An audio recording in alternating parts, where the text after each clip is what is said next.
So guys, welcome to a brand new episode of the Mindful Recruiters Playbook. I'm your host, Harry Robotham, with Mike Pagan.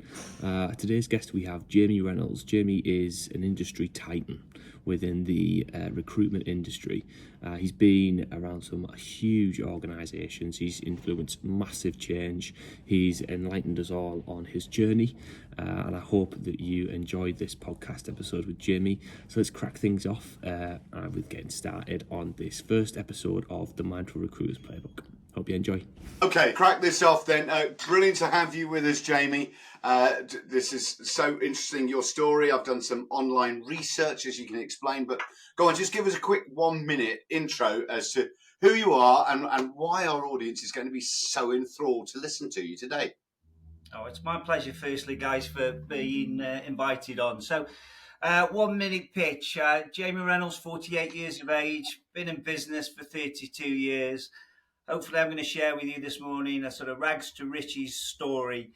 And along that way, of course, there's been many, many highs, but many, many lows, and a few epiphanies in the middle. And so, that's led me on a journey of discovery around mental health, about stress, about inclusion and diversity. And, I hope that today, me sharing and being vulnerable will provide your audience with the strength to be brave, the strength to reach out to individuals, and the realization it's okay not to be okay. And so I'm looking forward to the session, guys.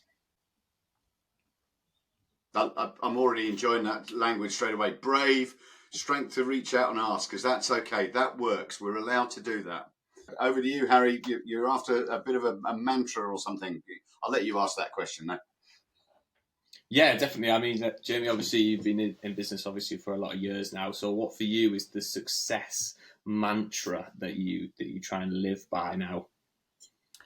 This one's an easy one because I use it all the time, and it is no big E. And by big E, I mean no excuse. And it's something that's sort of lasted me now, for over 30 odd years. And I guess it's just, if you want to do something, get on and do it. Have a plan, have a purpose, have a vision, create a plan and work your butt off. Work extremely hard, and don't hide behind the excuses that we can all find every day. Life's tough. I'm not privileged. I haven't got the opportunity. If only I could do this. If only I could lose weight. Blah blah blah blah. They're all excuses and barriers that we put in front of ourselves to prevent us achieving ultimately what we want to do. So that's my mantra. No big E. And it's signposted for everybody that I come across. Family, friends, business, industry. That's fantastic. I was actually thinking big ego, but never mind. The wrong E in mind. Some may say I have one. I don't know. Interpretation. Go on then, Jamie. Give us a bit of a journey. So obviously this is the Mindful Recruiters Playbook. So we've got a massive focus on the recruitment world and how we can support people who work in there. What's your journey and how? Give us a potted history, and I'm sure we'll jump in with the odd question when you say something that we want a little bit more information on. All right, no problem. Well, for the recruiters out there, I've been in the recruitment space for 10 years, and I'll go back. So recently just come out of the 2020 portfolio. I was running the old Cordant group that was. So in the last 3 years, I've been chief executive of a 1.3 billion sales portfolio of businesses that operate in all sectors. And I go back to the spotty kid at 16, getting a job, having got kicked out of school. Then that's a youth training scheme, an apprenticeship, I guess today, 68 pence an hour, and somebody took a shine to me. And I spent 18 years in that first organisation, and they put me back to school. I went through the various ranks. It was an engineering business, so I ultimately became successful in engineering, but I know nothing about engineering, and I don't profess to be an engineer. But I rose through the ranks and left that organisation as chief executive, running a £250 million business, living in New York City. So I'm a kid from a tough council estate with immigrant parents. I moved 13 times before I was the age of 16, and I had a dream to be successful. And I didn't know what that meant, but that meant not being bankrupt or having a caravan in Wales and then back in a council estate, and having a caravan in Wales and being back in a council estate. And so that meant to earn money.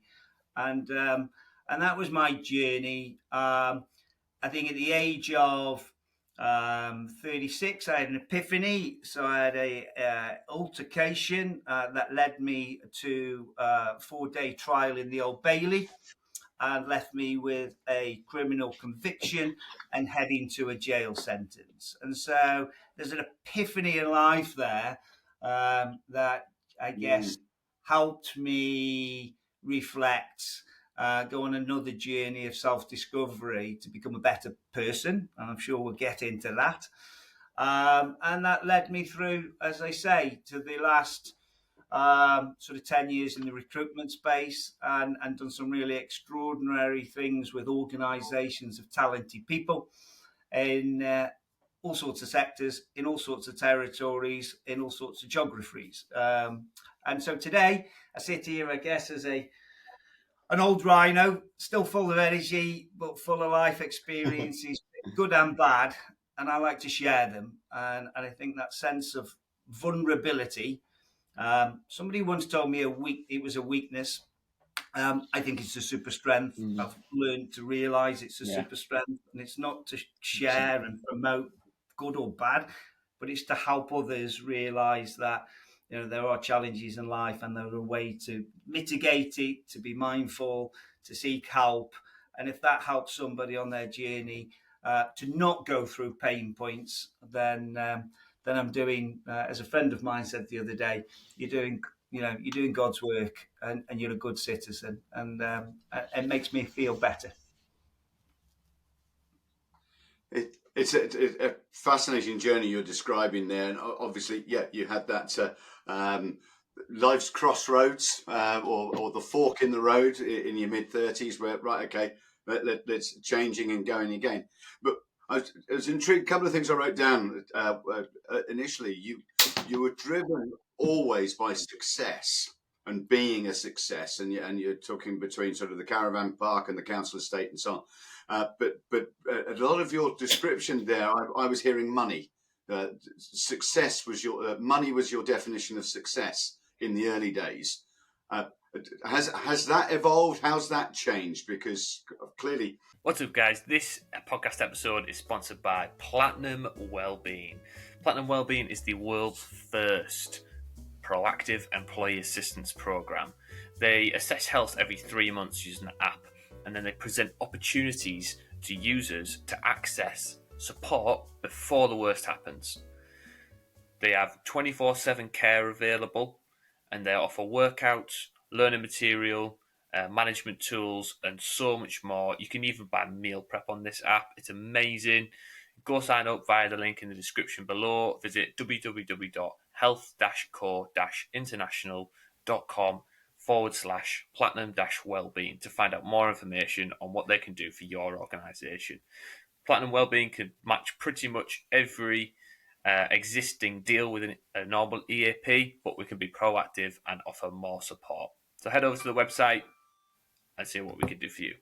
The one person's definition of success can be very, very different to another's. 100%. And I think the money was the easy thing for me, because it's the thing I could relate to, because without money, for me as a kid growing up, there was no opportunity. So my father was abandoned as a child, as a baby. He's from a Polish origin.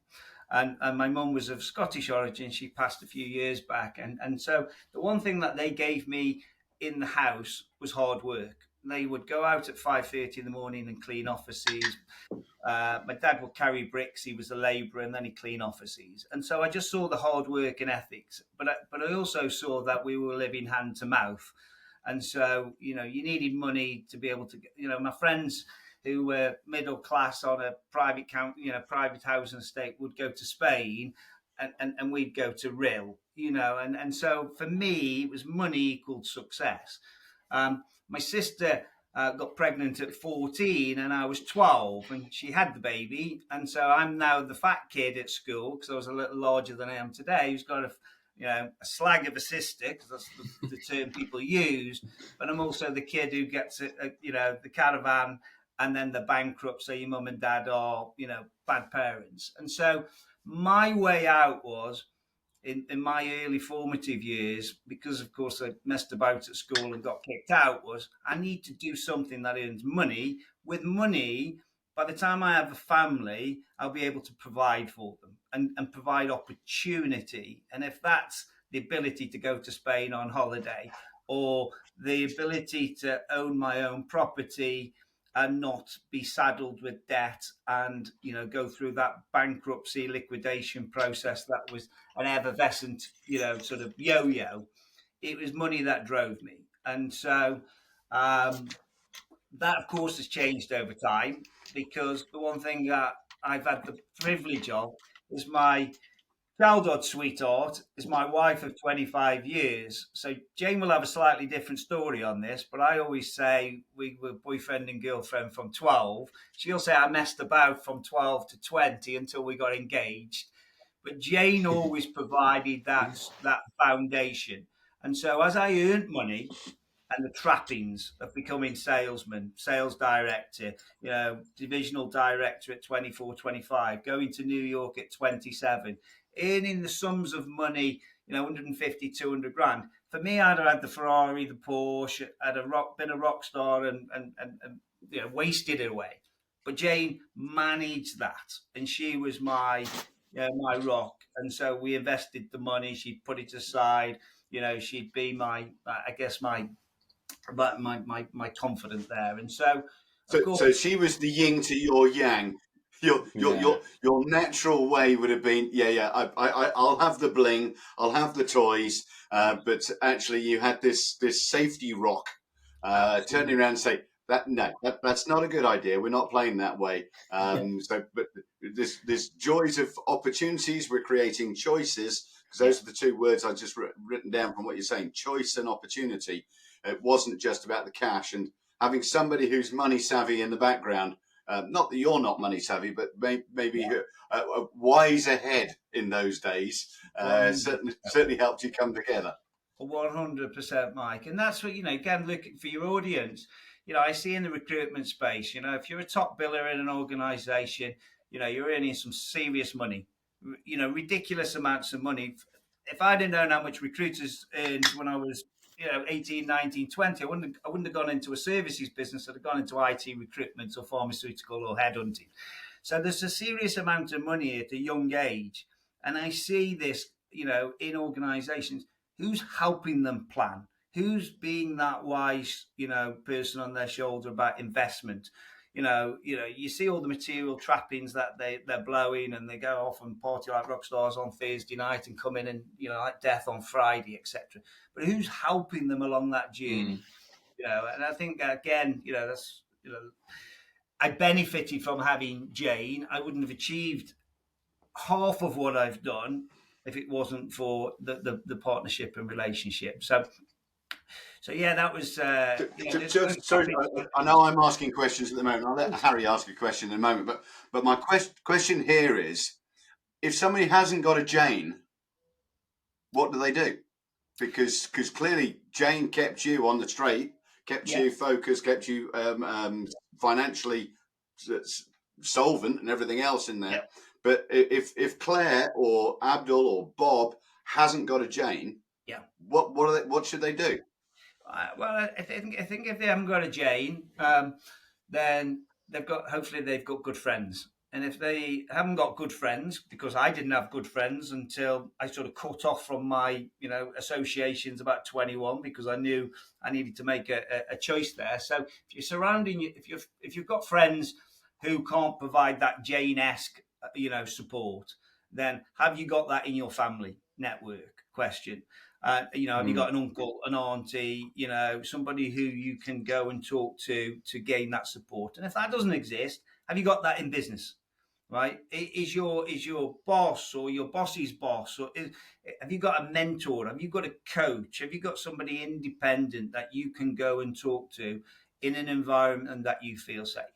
And if the answer to that is no, is can you find that Jane through industry connections, right? And there are enough good people in this space and industry who can provide that, counsel, support, guidance, mentorship, coaching. And my advice to the person who's listening to this and doesn't have a Jane, doesn't have family, doesn't have friends, and doesn't know where to go is, or doesn't feel that, somebody like a Jamie or a Mike or a Harry could help, is don't use that as an excuse. Go and seek help and ask people, recognizable people in the industry who will go, yeah, I'll help you, because we're all good citizens. But the excuse is, I daren't ask for help. And that's what we've got to, break down those, those barriers, those big E's, because people will, because get rid of big E's. Yeah. So that would be my advice, Mike. Perfect. Got to seek that support. Yeah, definitely.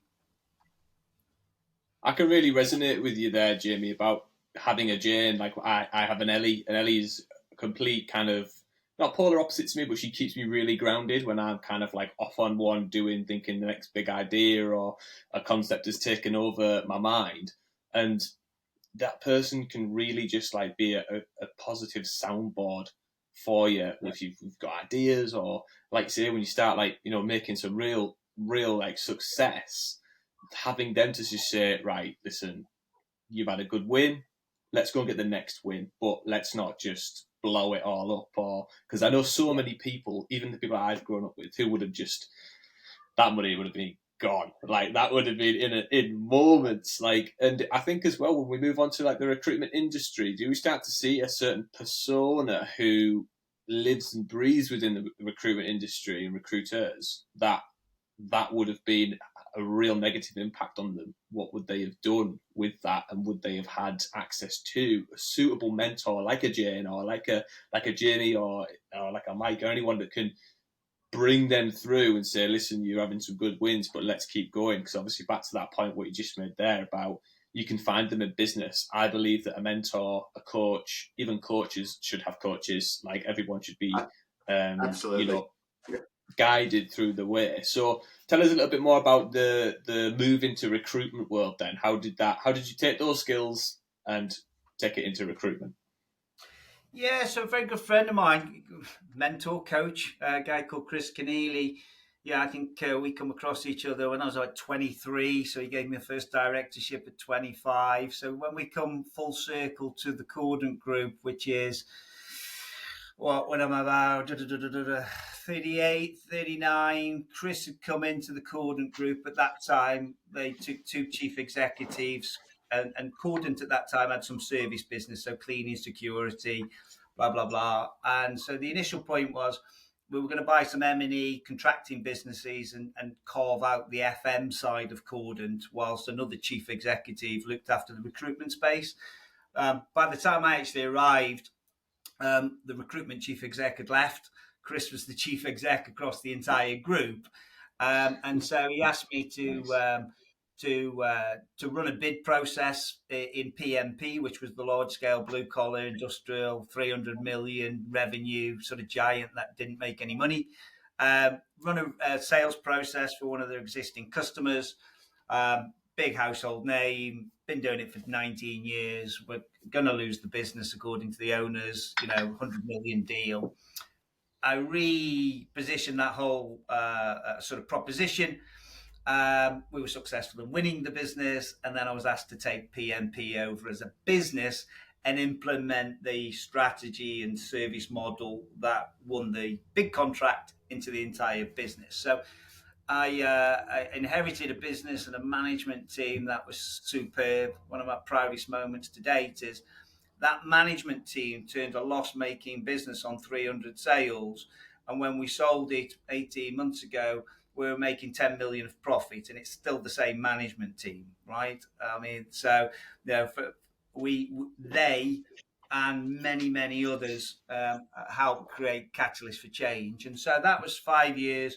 2020 bought the portfolio in sort of March 20, just before lockdown, and they invited me to take the entire group over, and we went from being an 8 million profitable business to 12 months later, well, about 15 months later, 26 million. And then we sold off most of the assets in the last couple of years, and the remaining business there is the recruitment co, which is general staffing, £200 million business in the public and private sector in the UK. So I'm really intrigued by what you just saying there, Jamie, because you described you took over a team, that were the results weren't looking sexy, but with the same team fundamentally, that all you turned them round, and they all started delivering, and clearly there's some wonderful leadership skills and areas for you, but in the world of where we're trying to make sure people are invested, we're not working in isolation, we've got good people achieving great things, inspiring others to follow. Are there sort of one or two key things that you did that really unlocked those guys, because they were performing when you arrived, but suddenly they're performing in a whole different level? Yeah, I think firstly, Mike, they were performing brilliantly when I arrived, but they were performing in, let's say, a structure and a delivery model that clearly didn't work to create business success. And so they were working tirelessly, and they were dedicated, and they were brilliant. But what they didn't know, right? They were just following what they'd always done. I guess what I did is come in completely left field. I didn't know anything about recruitment. I simply didn't know anything about high volume recruitment.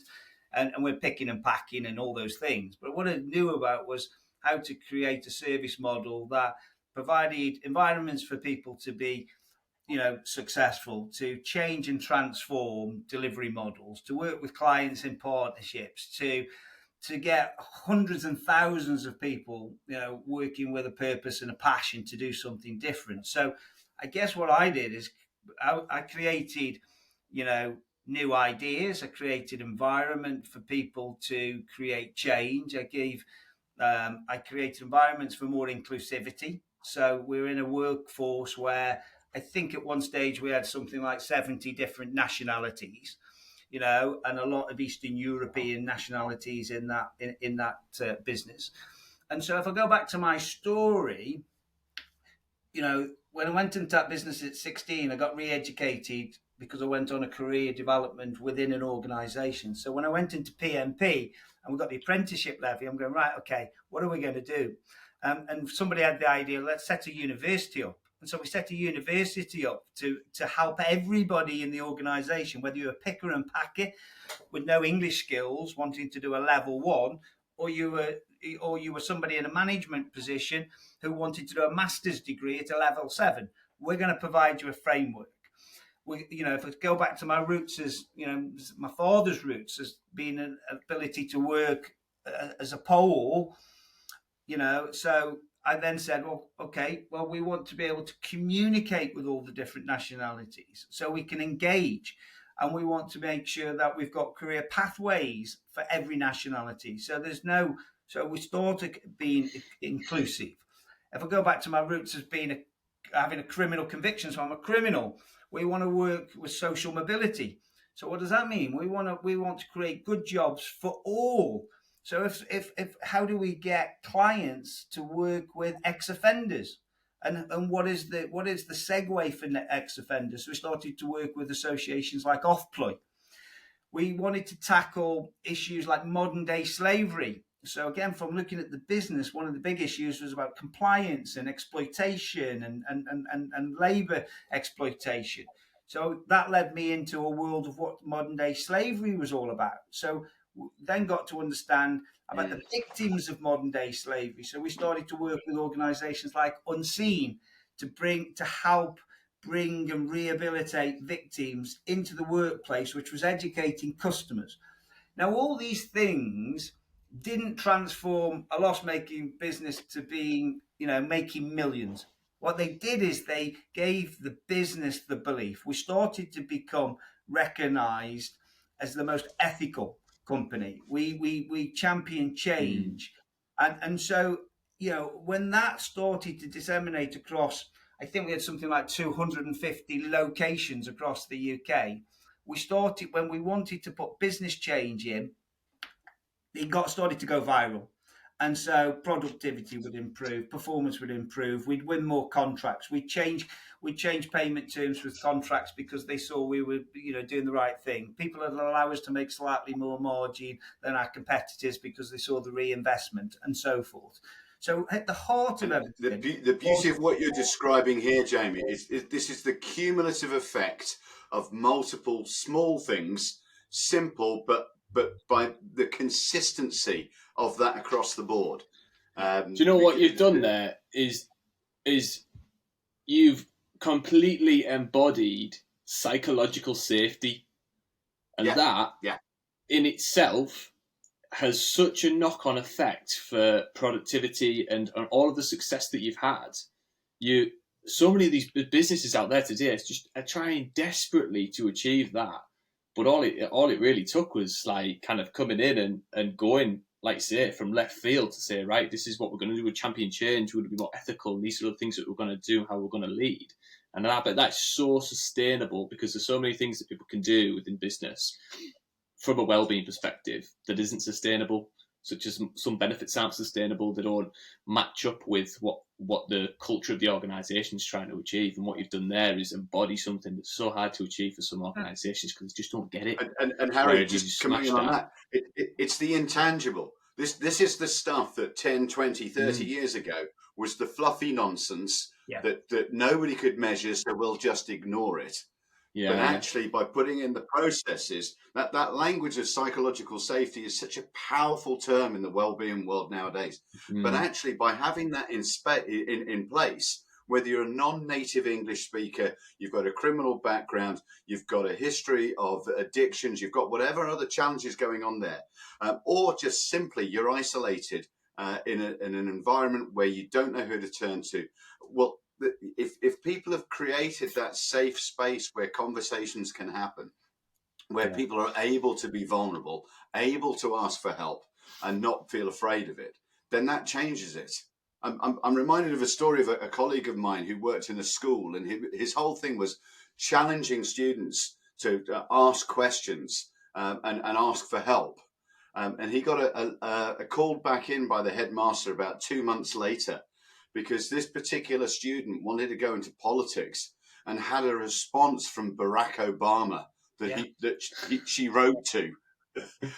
It's a true story. And it's that whole thing of it just absolutely brilliant. And this is what you're describing here, is that ability to reach out, no matter what your rank and file in the organization, no matter what the position, asking and talking. And if you're feeling safe and empowered to do that, that can have a total transformative change on a business. Big up. You should just be able to, I feel like in all organisations, and what you're trying to champion is that you should be able to question the status quo. So the things that have been done for the last 20, 30 years, there are new minds coming in, new perspectives. Ask why, and you should be safe to ask why. And then you should be safe to suggest. And then, that can be explored. It doesn't have to be perfect. It doesn't have to be right straight away, but it does open the mind, and that's when these creative changes just go viral, like you said. I've not heard of it. Okay, let's different tack for you, Jamie, for a second. Then we're talking brilliant successes, cumulative compound effect of making small changes that builds up, but there's going to be some rubbish that's happened. So what's the worst bit of advice you've either been given or that you've taken on board, and what did you learn from it? Oh, advice. The worst bit of advice. That's a very good question, actually. Do you know, off the top of my head, I genuinely can't think of the worst bit of advice. I can think of some worse decisions I've made, but advice. Yeah, give us one of them. The interviewee is always allowed to take the question and interpret as they want. And spin it. Yeah. So here's the worst decision I made, and we'll probably delve back to that epiphany at 30, 30 whatever, 36. So I had a little altercation in a bar, and I wake up in a police cell the next day, and the policemen, they want to test me for drugs and they want to test me for alcohol, both which were negative, by the way, for the press. And also, they want to give me a caution. And the worst decision, or actually maybe the best decision, I say, no, I'm not taking a caution. The situation was self-defense. But we're in Broadgate. So if I fast forward 12 months later, that little slap on the wrist culminates in a 4-day trial in the Old Bailey. So I'm next to terrorists and very bad people.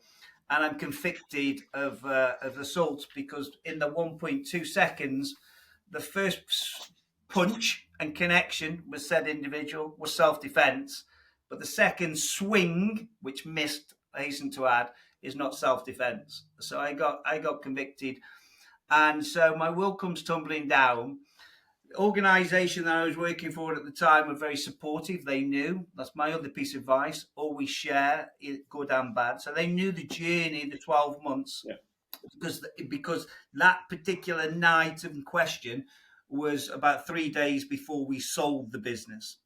So very a period of high stress, let's say, but I wasn't drinking and I certainly wasn't on drugs. And so they knew about the situation. They were very supportive, and nobody ever expected it to go to the Old Bailey. But because I'm in the square mile where it happens, I'm in the Old Bailey. And so I'm convicted. They're very supportive. The judge adjourns for a 2-week period while they take references on me with the probation services. And he leaves me under no certain terms that when I return, bring my toothbrush because a jail sentence may be not out of the question. So now I've got a 2-week window for references to be taken on this, this superstar, in the papers, of course, and peers, Rags and Richies, lad from Stoke, not quite Robbie Williams' story, but not far off. And now I face a period of uncertainty. So I go back, I say goodbye to the family, I say goodbye to the children. I have some of my best friends over from France who didn't know anything. I say goodbye to them because I might not come back. I went on my own with a good friend, wouldn't let the family come. I've got my toothbrush, my bag, the letters are still in the sock drawer. And after an hour of up and down, I'm going to jail, I'm not going to jail, I'm going to jail, I'm not going to jail. I don't go to jail. I get a £1,000 fine and 100 hours in a community community service. I leave the courtroom, the Old Bailey. I leave the Old Bailey, and the journalist asks me a couple of questions, to which I just ignore him. I come home, we have a little party, celebration. I go to Old Trafford the next day with my kids. I'm coming back, and my mate rings me. He said, "Jamie, have you seen this paper?" I said, "I don't. The local paper was called the Sentinel in Staffordshire." I said, "No, I don't get the paper." He said, "You're splashed all over the paper, and they're basically persecuting you as this kid who's done good because they followed my journey to New York and all that stuff. And now I'm being on the front page of the paper, implying drugs, implying booze, implying I nearly killed somebody. And of course, it goes viral. I mean, social media is not so big then, right? 12 years ago, but everybody knows. The whole world knows in my industry. And so I invited down on Monday to a location to meet the chief executive. And you talk about support. This man will go down long in my memory. By the time we had scrambled eggs and Bucks Fizz, right? So it's a bit posh and a bit of salmon. By the time I've had my first sip of Bucks Fizz, I've been dismissed. By the time I've had my second sip of Bucks Fizz, I've been reinstated as a consultant, and we're going to help this organisation behind the scenes, working on bids and some of their strategic stuff. But he's going to help me on my journey of discovery and support me for the next 12 months. And so I come back to the community, and now everybody knows. Football, football club, I have to go to talk to them. Schooling, my children knew already. This whole perception I was going to have an orange suit on and be walking up and down the A500 picking litter. That didn't happen. I went to a cancer charity shop. What's up, guys? It's me again. I interrupt this podcast to promote the Mindful Recruiters Playbook. This is myself, Harry, and Mike, and our joint venture to support organisations in recruitment with health and wellbeing needs. We've been working in the health and wellbeing industry now for a lot of years. I combined more years than what I actually been alive. But don't tell Mike I said that. Let's wait for him to listen to the podcast. But we want to promote our service that we are providing to organisations, and what we're going to be doing is assessing your health and wellbeing strategy, how you've approached it as an organisation, where you might need help, and where we can provide value, either from a data perspective, from a mastermind perspective, from a training and consulting perspective. We're giving out free assessments, free advice to businesses who sign up and listen to the podcast. So to get in touch, Gmail, the Mindful Recruiters Playbook at gmail.com. Get in touch, ask us some questions, and we can come review your business. Went to a cancer charity shop and worked there tirelessly, helped them transform their revenue streams and profitability. My children would work. I love that. And we still get, Christmas gifts from the charity shop every year. So, but the question was, because I've rambled about the set episode, was it that one? Was that my worst decision not to take the affray, or was that my best decision? At the time, it was my worst decision, but actually, I think it's my best decision, because that moment in that bar, to this day, I will stand here brutally honest and say it was self-defense, right? However, I could have been in that dock 100 times before. I'm no saint. So the epiphany was that intervention was sent from the man above, because I could have been sent down, not for that, but for lots of things in my life, right? And so that crossroads started me on a journey, and it took me back. I got intervention with some fantastic people. And so you asked me about where my career started, 16, 17 years of age. Actually, the things that how it shaped my life was all the way back to my formative years. And so I worked with a wonderful woman called Nikki Owens, who worked with me and took me back through time, through my subconsciousness. And she changed, I love this phrase, she helped me change the Polaroids of life. And so all this anger, resentment that I was feeling because of what was created in my DNA, this addiction to success. I need money to prove to my mum that I was a success. I need to work harder than anybody else because, the fights I used to see my dad, because he was a Pole and had broken English and he was, on the car parks of working men clubs was about, fight back first type of thing. The resentment about being bullied as a fat kid because you've got a pregnant sister, all these things helped shape me. But actually, I could address them and readdress the Polaroid. And it was like an exorcism. I got rid of the anger, the hatred, the frustration. And so it set me on that journey of discovery about mental health. And so when I say it's a transformative element. Yeah. And Nikki, I do know that Nikki that you talk about here. And that whole environment of just somebody, whoever that person is, and you go down the sort of the Buddhist world of when the pupil is ready, the master arrives. That mentality, and you were ready because of that situation, that 2-week window of sort of not knowing, not going direction, what's happening, and that's that pause space. Because one of the things I always describe is that isolation kills decision making and creativity.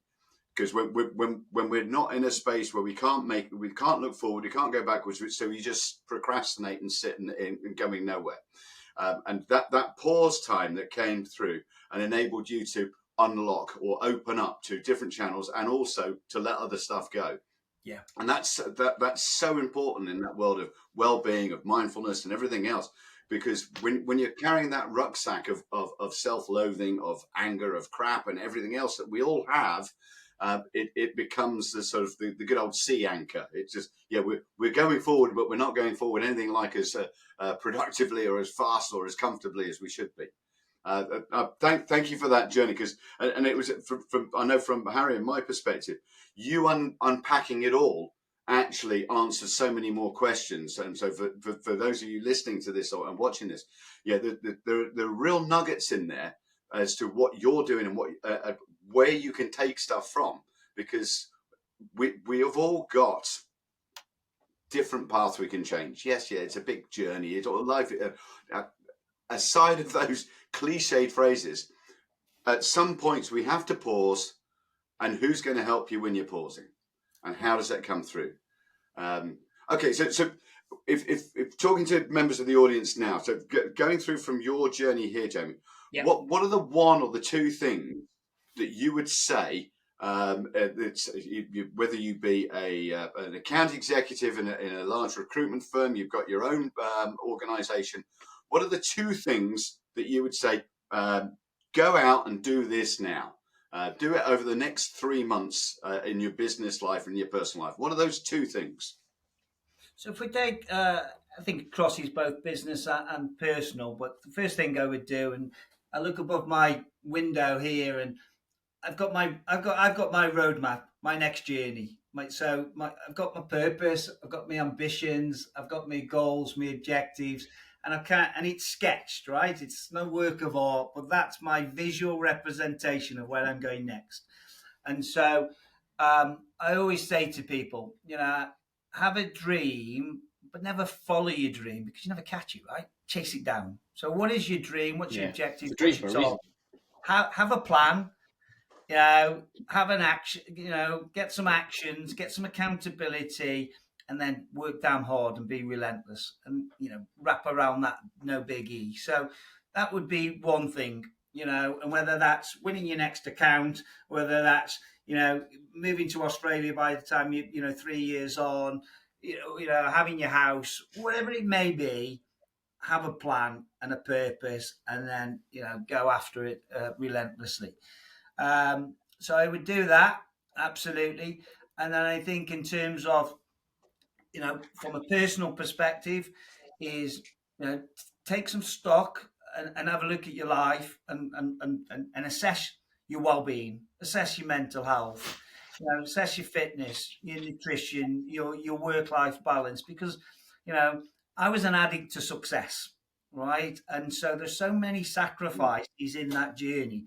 The 5 years in New York, Jane and I were probably together 50% of the time, because she was in the UK and I'm still in New York. The formative years of my daughter, I wouldn't have been there. Emma Evans' formative years from 3 to 8, I wasn't present. Even more recently, in staff group, I went out and spent best part of 9 months in COVID, and I got stuck in Berlin. My wife's going through cancer, and there's me being superhero, helping a business recover, and supporting my business family when I'm sacrificing things at home. So the point being is, assess where you are, and then look at putting some interventions.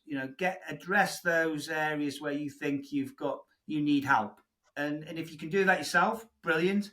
But if you need help, reach out to help, because it's about structure, it's about consistency, it's about getting balance between your business and life goals, but your family and connection, and that self-love, making time for yourself to recover your mind, your body, your soul, and those things. And so, again, maybe the younger generation think that's all a bit baloney, but in the long term, to have a real sustainable, successful career, and mine's 30 odd years and still going, no retirement for me, but to keep that momentum, to keep that trajectory, to keep winning, but to do it in a sustainable way, you've got to look after yourself and give yourself that balance. I really resonate with that second point you just made there, Jamie, because it takes me back to when Like I started my sort of career, I suppose, as a personal trainer, and we used to go down to Manchester for this like monthly meeting where we would be basically the guy who was like heading up the PT industry and the kind of franchise we sort of worked for. Yeah, he'd give you all the spiel and stuff like that about education stuff. It was great. The very end of it, and he goes, "Work harder on yourself than you do on your job, and the rest will take care of itself." And it was all about working on that foundation. You mentioned sleep, you mentioned exercise, you mentioned looking at your nutrition and your addictions and things like that in life, and being more mindful. That is so important, and so many people, I think, just kind of push it to one side because they're in pursuit of the success, like you were on about earlier. But it's at sacrifice of the real things that we value in life, the things that you can't necessarily, like, you can have all the success in the world, but there's no point being the richest person in the graveyard. But if you've lived such a valuable life with family and with friends and everything like that, you looked after yourself, you give it your all. That's definitely something that I would happy. Quality self-care, Harry. That's what we need. Yeah. But it's self-care. 100%. We've got to look after number one. Yeah. Mm-hmm. It's one of my things I always rant about on mental wealth. It's the self-care. If we're not investing in ourselves, we're not going to be fit for purpose for when we're called upon. And that's okay to be selfish. So talking about selfish, that's probably not quite the right word. If you were to leave on a bookshelf, because we always like to find out pearls of wisdom and where other people get their ideas, and whether this is through an audible book or a written book or whatever. If you were to leave a book on our bookshelf, you might turn around and say, actually, I've got a couple. But if there's just one, what would that book be? Personal business development support that people should really take on board, and they'll get some pearls of wisdom from. Yeah, well, the one that springs to mind, because I've got the tattoo on my my left shoulder, is Floyd Woodrow, and the book is the Warrior, the Strategist, and You. And it's fascinating insight, and the roadmap I just made reference to is one of the real takeaways in terms of plotting what you want to achieve and actually putting some simple steps in to make sure you're holding yourself accountable and understanding what's required to get to the next stage. And most importantly, if you're not sure, then it prompts you to go and find help and ask for help and seek help or counsel, which again just takes away those big E's, right? Because people say, "Oh, how can I ever do that? I don't know how to." Well, you know what? There's loads of people who do. If you want it bad enough, then go and ask, and people will help. So I really like the book, and it's about having a Northern Star. So it's Northern Star, it's the Warrior, the Strategist, and then the E is for the ethos, about ethics and integrity and all those sort of core values. So, and Lloyd's, if you ever get the opportunity I like that. It's not one I know, so I will be researching that, and I'll be pulling it out on audio, whatever else. Harry, closing messages. What would you like from Jamie just to finish us off for the day? Because I love the story you've given us. There's so many gems in there, and there'll be people listening and just thinking, "Yeah, I need a bit more of that. I could do a bit more of that." And ownership, responsibility, choices, all of these areas you've talked about, and obviously foundation to all of it is a good dose of self-care.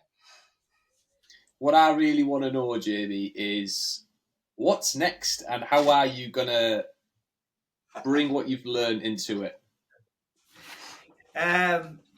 I think there's going to be some exciting things. I mean, I'm working with some organisations at the moment. They're in their infancy because I want to give them some support, some knowledge, some experiences of mine. So that's fascinating. But I'm also looking at some opportunities where I can provide some levels of influence and leadership and different sort of experiences to help businesses flourish and grow and see people prosper. That's what makes me tick these days, people being successful in their own journey, and because that's my story, right? And that's what's been people have given me opportunity and given me investment and time and support. And so I'm a product of everybody's contribution, and so I've got to be in a place where I can have some fun, work with some really good people and customers, and create positive change. And on a personal level, that discovery, the ice baths. I'm doing the ice baths. I'm learning. Nice. Mediation with Jody Penza. I just did a high rocks at 48 with my buddy who's 50. So we got around Manchester, and so I've started the Zoe to start to understand a bit more around nutrition. Mm-hmm. So, got health and nutrition. Yeah, I think Mike's point is you've got to be that self-care to be there when called upon. And I lost my mum to Big C. My wife's Big C. My dad's Big C. I've lost friends. We're getting to that age, where we've got to take care of ourselves, right? And so that's what's next for me, really. Just enjoying life, good work-life balance. I can see it. I can see another conversation going here, Jamie. You and I can start talking ice baths and open water swimming and nonsense like that. Harry gets a bit cold for that. Yeah, I tried it. I could only do like the 15 seconds in the shower at the end of it, and then that's it. I'm done. Like, I read Wim Hof's book on holiday, but I was in Portugal and the water was very much warm. And that's as good as it gets for me, I think. Well, Jamie, thank you very much for coming on. Yeah, no big. Thank you very much for coming on, Jamie. You've been a fantastic guest for this podcast. So if you're listening, be sure to go and follow Jamie on LinkedIn, Jamie Reynolds. Any other social media platforms, Jamie, that you want to make anyone aware about? Which is the Instagram that I wind the kids up on. So that's the Jamie Reynolds. Oh, it sounds very official. That is, unhackable. That is, love it. So go and follow Jimmy, interact. Real nice guy. He's been dead amazing on this podcast. So open. That's what we really want from our guests, and we want you guys as listeners to learn about that and take it forward in your career. Thank you for watching and listening to the Mindful Recruiters Playbook. I hope you learned something today. Be sure to follow us on LinkedIn at the Mindful Recruiters Playbook, and we'll see you all soon in another episode. Bye.